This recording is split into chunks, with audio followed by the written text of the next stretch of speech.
The Vietnam War, a conflict that left deep scars on the American psyche, was also the setting for a less-spoken, gut-wrenching saga, the plight of American POWs at the hands of the Viet Cong. As American pilots were shot down and soldiers captured, they entered a world of unimaginable brutality. Hidden away in makeshift prisons, these men faced conditions that tested the limits of the human spirit.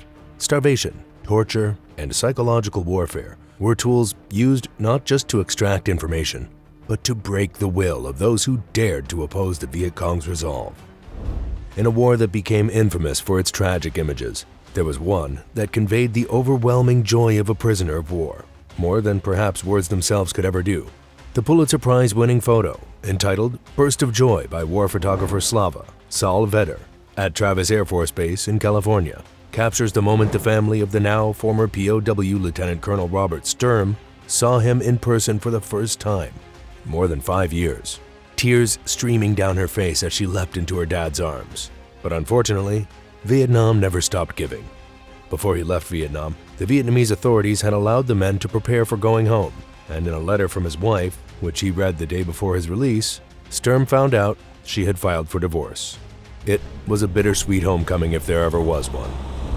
All of the returning U.S. POWs had been subject to torture of one kind or another, emotional, psychological, and physical.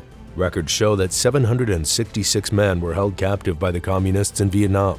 Another 1,500 or so missing Americans were not accounted for, and a lot of people believed they were kept prisoner in Vietnam for years and even decades after the war.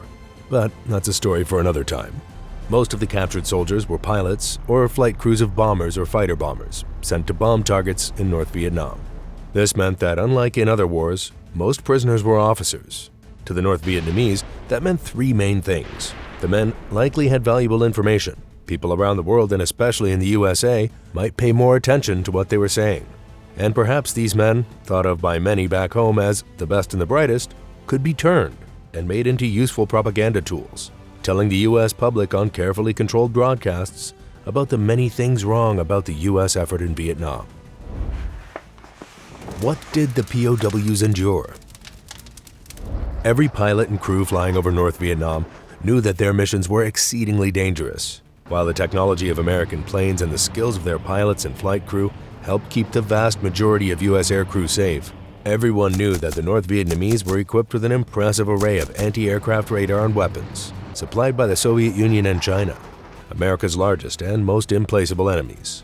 And though the pilots and planes of the North Vietnamese Air Force, officially known as the Vietnamese People's Air Force, VPAF, were not of the same caliber of those of the U.S. Navy, Marines, and Air Force, they were surprisingly skilled, and any American pilot who underestimated them was in trouble. The first thing a pilot with a damaged plane had to do was successfully bail out or crash land. The Viet Cong in South Vietnam was also supported by an array of anti-aircraft weapons, from World War II-era machine guns and cannons to relatively modern anti-aircraft guns and a few anti-aircraft missile batteries. While it was dangerous to be shot down anywhere in Vietnam, in the South, the odds were very good that American or South Vietnamese forces would find you before the VC did. In the few cases when the Viet Cong captured Americans in the South, most ended up in the prison camps of North Vietnam. Perhaps the most famous American POW of the war was John McCain, who, as you may know, became a multi-term senator from Arizona, the Republican candidate for president in 2008. On July 29, 1967, McCain's A-4 Skyhawk was hit by a surface-to-air missile near Hanoi. He bailed out as the plane was going down and found himself in True Bach Lake, near the city center. When North Vietnamese soldiers got to him, McCain was struck with a rifle butt in the right shoulder, damaging the joint for life. He also had a broken leg, 2 broken arms, and a number of cuts and slashes on his face from the ejection from the plane. The broken leg and arms proved to be good places to punch for the North Vietnamese, and for the first days of his captivity, McCain was left untreated. Unlike many of the others, McCain, at least initially, was often paraded in front of news cameras from North Vietnam and its allies, as he came from a very prominent U.S. Navy family. McCain's wounds were eventually treated when the North Vietnamese realized that showing him to the world as a beaten, obviously tortured man was not the image they wanted to present to the world. Though the torture didn't stop until almost the very end of McCain's 5-year captivity. McCain, unlike most of the others with him, was offered release if he would make a statement condemning the U.S. effort in Vietnam and admitting to war crimes. Each time, he refused. And making it even more remarkable, he refused to go home when deals were struck at certain points during the war, even though he had been captured before them. McCain spent 5 years in captivity, but others spent even longer. James Stockdale, who would later become an admiral and won the Medal of Honor for his leadership and sacrifice while in captivity, was also Ross Perot's vice presidential running mate in 1992. He spent over 7 years as a captive, as did a number of others. In 1993, the American Heritage Museum in Sudbury, Massachusetts, opened an exhibit on the infamous Hanoi Hilton, the place where many of the U.S. POWs were held during the war. The men were often kept in long periods of solitary, months at a time. When they refused to follow orders or refused to read statements given to them by the Vietnamese for international TV cameras, they were sometimes locked by the ankles to a concrete slab in an isolated cell. Lieutenant Commander, later Admiral, Robert Shoemaker, was locked in them for 2 to 3 weeks at a time. And though the guards were theoretically supposed to allow him to use the bucket for relieving himself, this often did not happen, and so he sat in his own filth. Shoemaker was held from 1965 to 73, and he was the man who came up with the famous nickname of the Ho Lo prison, where he and hundreds of others were kept, the Hanoi Hilton. The Hanoi Hilton is just the most famous of the places where American prisoners were held in North Vietnam.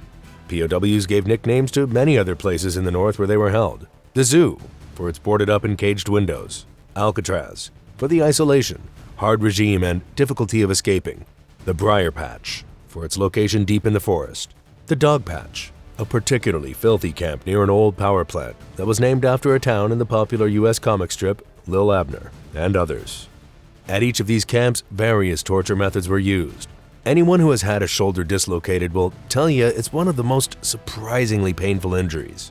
One of the favorite torture techniques of the North Vietnamese is called strapado, a Spanish name coming from the time of the cruel Spanish Inquisition. The POWs simply called it the ropes, because they would be suspended from a hook in the ceiling by their wrists, which were tied behind their backs. Eventually, body weight and jailers hanging from the prisoners' feet would cause the shoulders to pop out of joint, causing excruciating pain.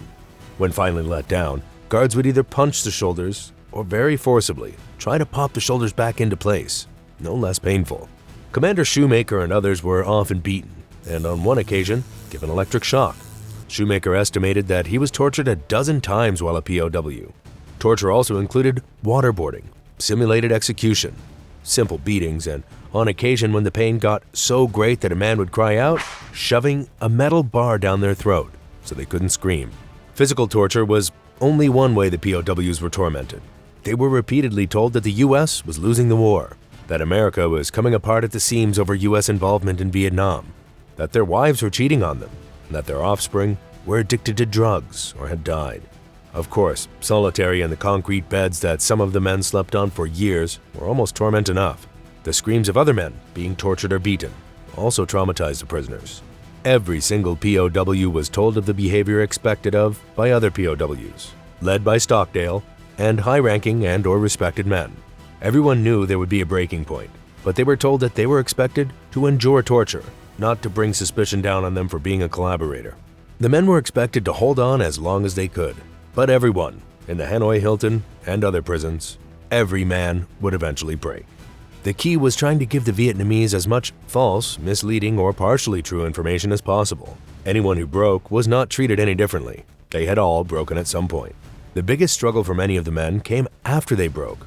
Despite all the reassurance of their comrades and, later, the U.S. Armed Forces that they knew everyone had a breaking point, many, if not most survivors, lived with the guilt of breaking and the feeling that they let their fellow prisoners and their country down. In the interviews that the Vietnamese forced broken POWs to do, the Americans tried to remain as unemotional as they could. Though they already looked haggard and worn, most of them tried to look worse, conveying with their demeanor, expressions, and body language the real truth. Most famously, captured Navy pilot and later Senator Jeremiah Denton blinked the Morse code distress signal, SOS, for the cameras while he was being interviewed. The message? TORTURE. Back home, most Americans knew, or at least had a vague idea, of the hell the men being held captive in Vietnam were enduring. Throughout the country, children and adults donated money to the families of POWs and wore bracelets of the names of the prisoners, most of whom they had never met. Some people kept their bracelets until their POW came home. The U.S. Department of Defense lists 144 American POWs that died or were killed in North Vietnamese captivity. Some had been beaten to death. Others died of malnutrition. Disease, especially the dreaded tropical disease beriberi, claimed others. As of October 2023, 1,577 Americans, including 47 civilians, are still listed as missing in Vietnam. Many of them are believed to have died in combat or were executed shortly after capture. Their remains never found. A dwindling number of Americans are convinced that a small number of American POWs still live in Vietnam, but 50 years after the return of U.S. POWs in 1973, the odds of anyone being alive are very small. This is History on Fleek, and we'll see you next time.